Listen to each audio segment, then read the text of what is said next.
casual smoking cigarettes on rooftops in fishnets in the morning with the moon still glowing. And here comes Jesus in an Astro van rolling down the strip again. He's stoned while Jerry plays. He said life ain't ever what it seems. These dreams are more than paper things. And it's alright mama, you're afraid I'll be poor along the way, but I don't wanna see those tears again. You know Jesus drives an Astro van. Thank you for tuning in for episode 16 of this podcast. And in this episode, I wanted to, I don't ever have a specific subject for these things, but I wanted to talk about an interesting thing that I've kind of been following a little bit on social media. And that is, there's this thing that seems like a growing movement almost, but you can't, again, use Instagram for gathering statistical data, but it's very interesting that there's this thing called #vanlife, and it's these people who, it's exactly what it sounds like. They buy these old vans, they tear everything out of the insides, they put in beds, they put in solar panels, and they completely pimp the things out, and they live out of them. They're gypsies, you know. That's what they are. They're gypsies. They go from place to place, fucking no home, just wandering around. And I don't know, it's interesting. Like I said, social media is not the best place to gain any sort of statistical insight into what sort of things are happening within the world, but it does seem like there's more people than I realize that are doing this. Like if I had to guess how many people were living out of a van, I'd be like, okay, maybe like a few, like by choice, damn, probably like 100, you know, maybe a couple hundred, and probably 80% of those people are crazy, but there does seem to be like a pretty decent amount of people out there who are living a very, they're even, you know, they're not insane, they're not crazy. Some of them seem like really cool, down to earth people that are doing it. Some of them do seem really fucking annoying. Like you could probably, if you have any persuasion skills whatsoever, probably we wouldn't be very hard for you to abduct them into some sort of cult. Like really, like that's what some of these people kind of get. They kind of give off that vibe, but. No, so I don't know. That's fascinating. It's cool to see that there are people that are stepping outside the sort of the limits of what you would normally considered average for what you do with your time. You know, you wake up, you go to work, you go to school, you have some hobbies, you have some activities, you hang out with friends, and then you go to bed, you wake up, repeat the same thing all over again. And I don't know. You know, it's good and bad because there are a lot of people who just branch so far outside of the normal realm of just societal norms. And I don't always think that's a good thing, because I think that there is a very positive element to tradition, to things that have been the same for long periods of time. I don't think it's a good thing to just kind of jump into chaos, to just throw everything that society has given you just as far from like a structural and orderly standpoint, giving you tradition, giving you certain advice and cliches and whatever that you get from traditions, and just throwing that all out the window. I used to think that, yeah, just fucking throw it all out, man. But I don't think that's right. I've really shifted on that lately, because it's just, I don't know. There's there's certain, if life is like an evolutionary game where certain things win and certain things lose, and you can think of evolution as almost like a market, and I'm definitely not one of those like free market anarchists or anything like that, but I do believe that there is some higher order to things. There is some sort of pattern like way in which things unfold to some extent. There are definitely things that are just arbitrary and random and don't really have any sort of reasoning or direction. But it does seem like there are certainly things, there are certainly repeatable processes in the world, and those repeatable processes will get you to certain areas, get you certain results pretty regularly. I mean, that's what science is. I mean, it's funny that science is considered like such an atheistic thing, but it's basically the identification that there is some sort of higher order of things in the world. You just you do things, you repeat the process, you repeat the steps, and it gets you a result. And if you gather enough data, you can extrapolate from that some sort of metadata about the way everything sort of unfolds. And that's where you get physics, that's where you get, all that. So you, in that process, it seems to me like you kind of uncover the order of the universe, and that shows that if there's an order to the universe, then there is something sort of, it seems, unfolding in some way, and maybe not in some sort of intelligent way. But I think I drifted way off track from what I was originally saying. But no, what I was saying was society, it gives you a lot of I think a lot of good things, by having those norms and by having those that a certain amount of good peer pressure. But I don't know. I think that when you're young, at least when I know that when I'm at my age, like the natural inclination is just to be like, all right, fuck that, go outside that, find out something else, and then bring it back. I think that's probably what life, like that seems like a pretty archetypal stage in a human being's life, to at some point say, all right, fuck this. I'm going to try to figure out some new things. And then maybe when I figure out some new things, I'll come back and share it with everybody. Like that seems to be like what you should do. I mean, I don't know. Like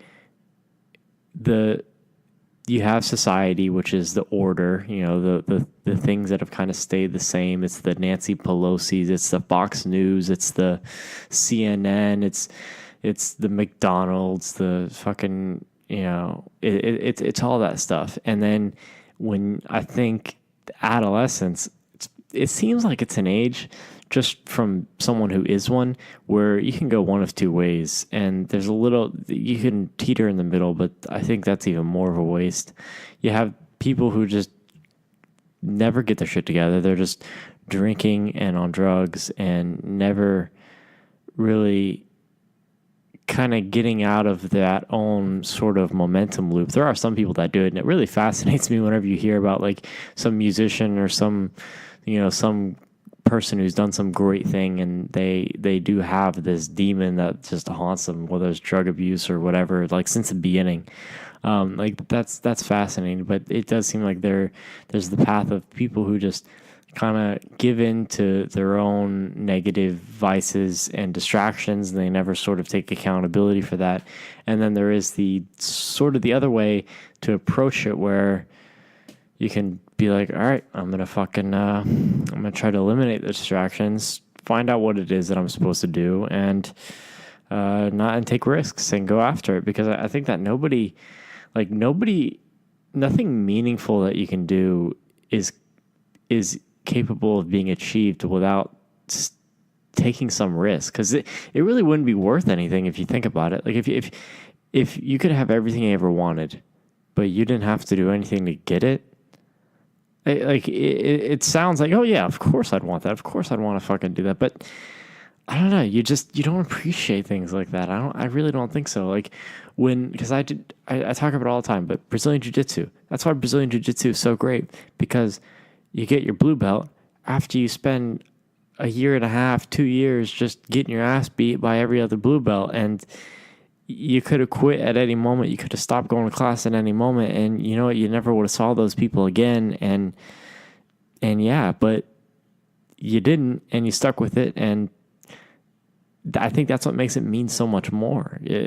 By putting yourself through shit that other people aren't willing to do in anything, in any pursuit. Like, I wouldn't have been able to find my own income without school and work if it wasn't for me listening to that thing within me that was telling me, hey, I got to get out of this job. This job is fucking killing me. Hey, I got to get out of school. School is just numbing my brain. But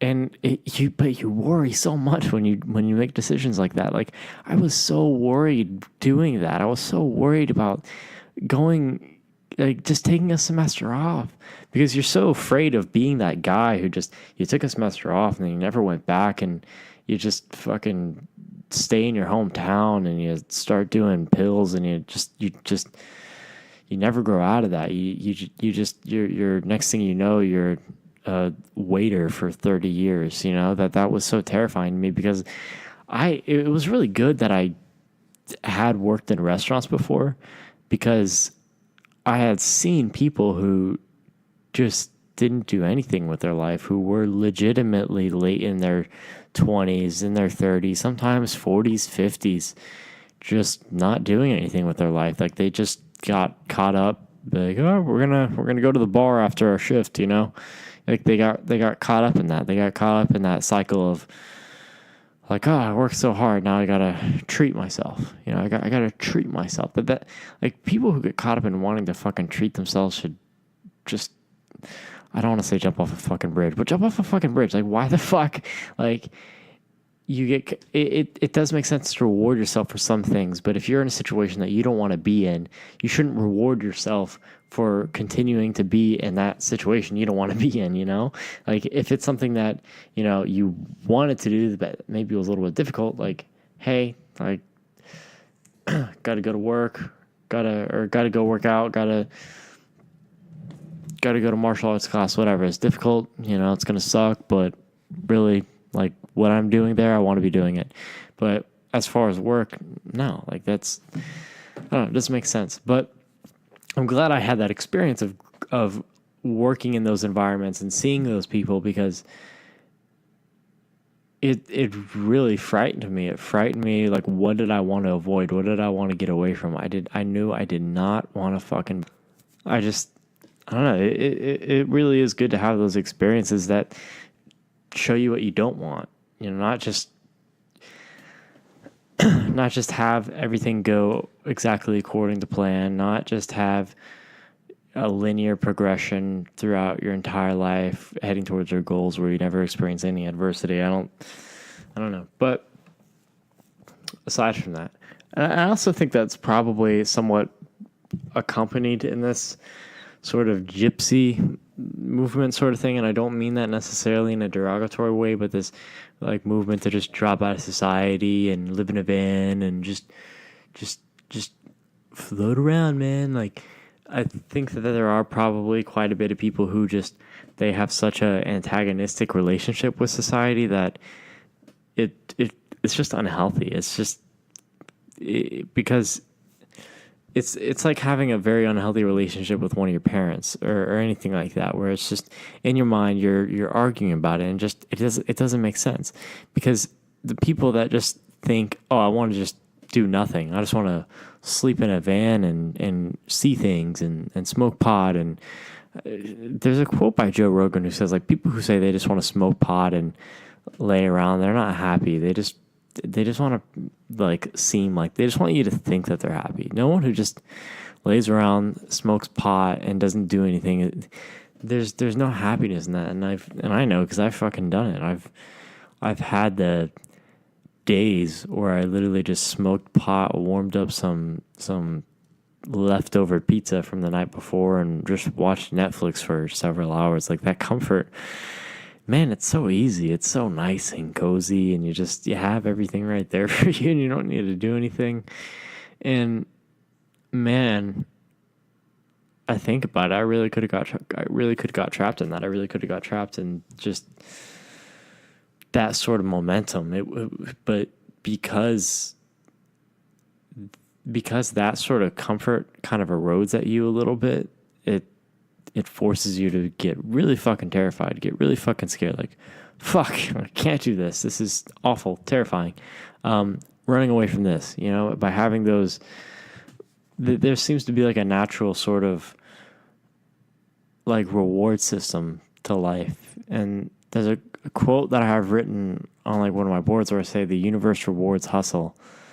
And I don't know, I think that there are certain things you can do that the universe, in my opinion, and when I say the universe, I don't know what the fuck that means, but I think that there is some sort of higher order where if you follow certain kinds of behavior, you get rewarded. If you lie about things, if you're dishonest about things, you're essentially saying that you're essentially, by lying about anything, you're essentially saying that you don't think that, you're not accepting the conditions of your life as they are. You're saying that you're admitting to yourself that, hey, this situation is not acceptable. It's not what I want it to be. So I'm going to force it to be something else.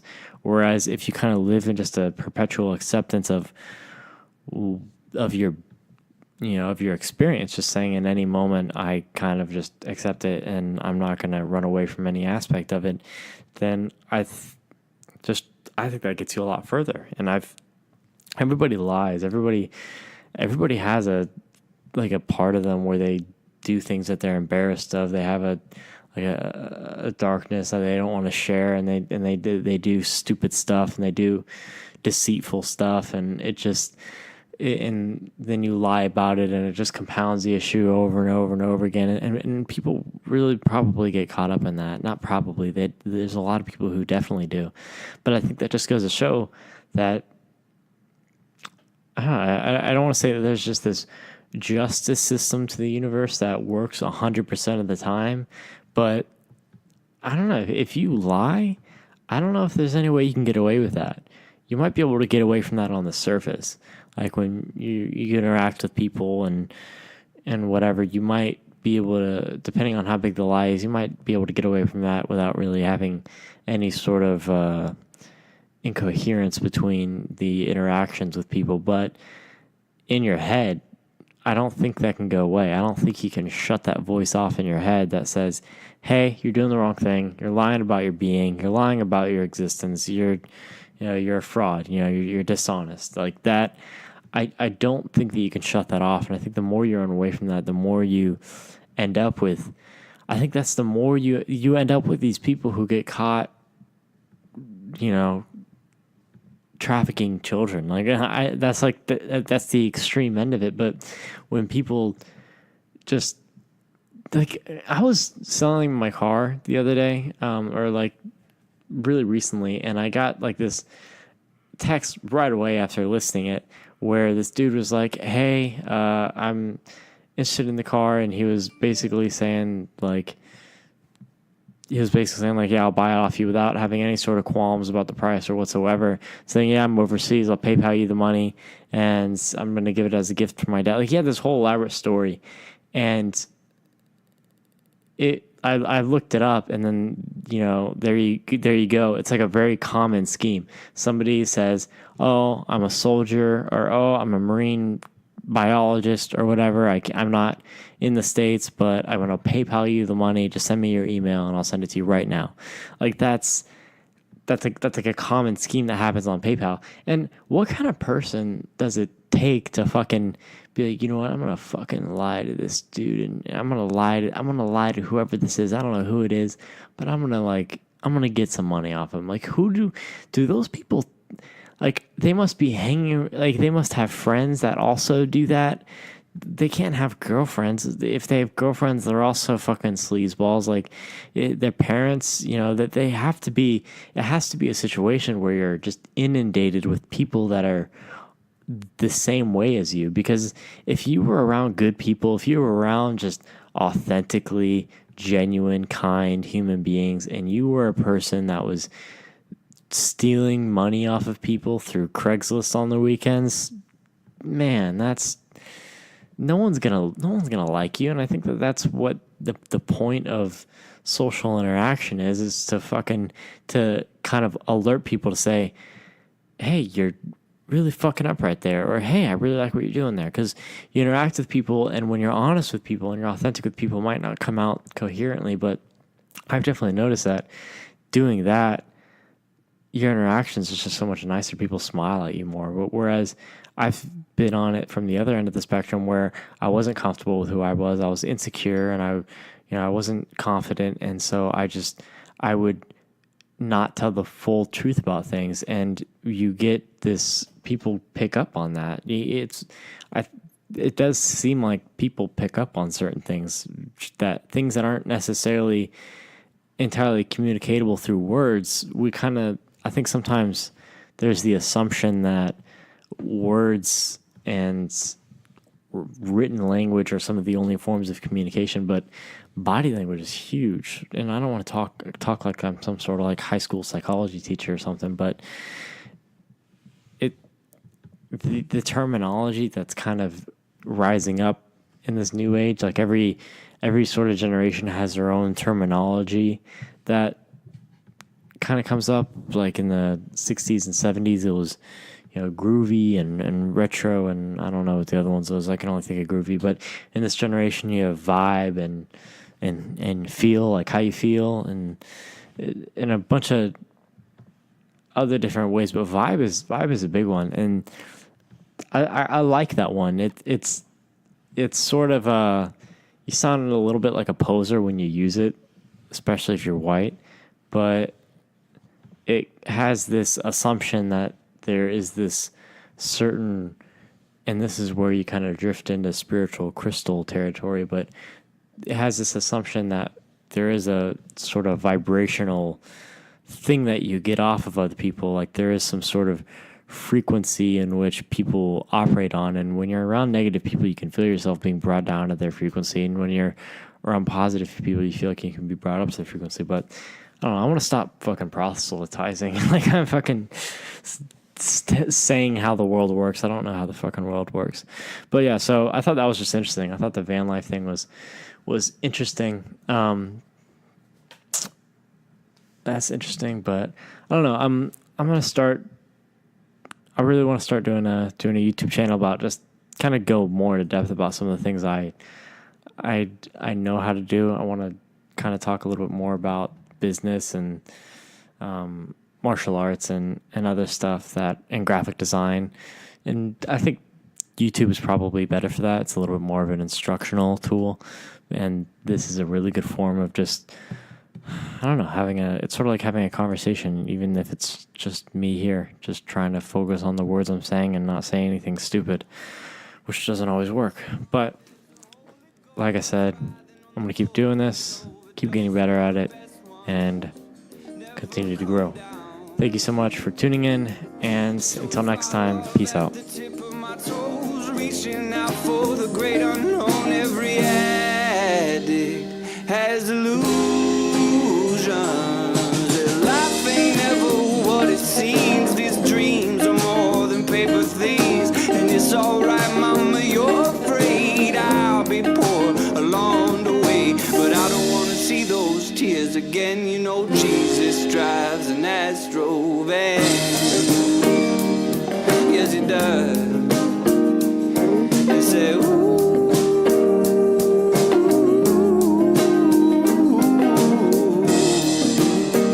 It's true. Yeah.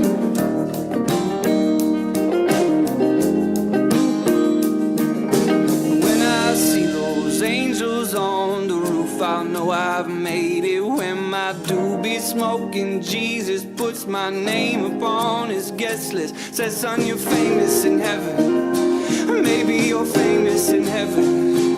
And maybe there is no heaven. And maybe we're all alone together now. And I don't want to see those tears again. You know Jesus drives an Astro van.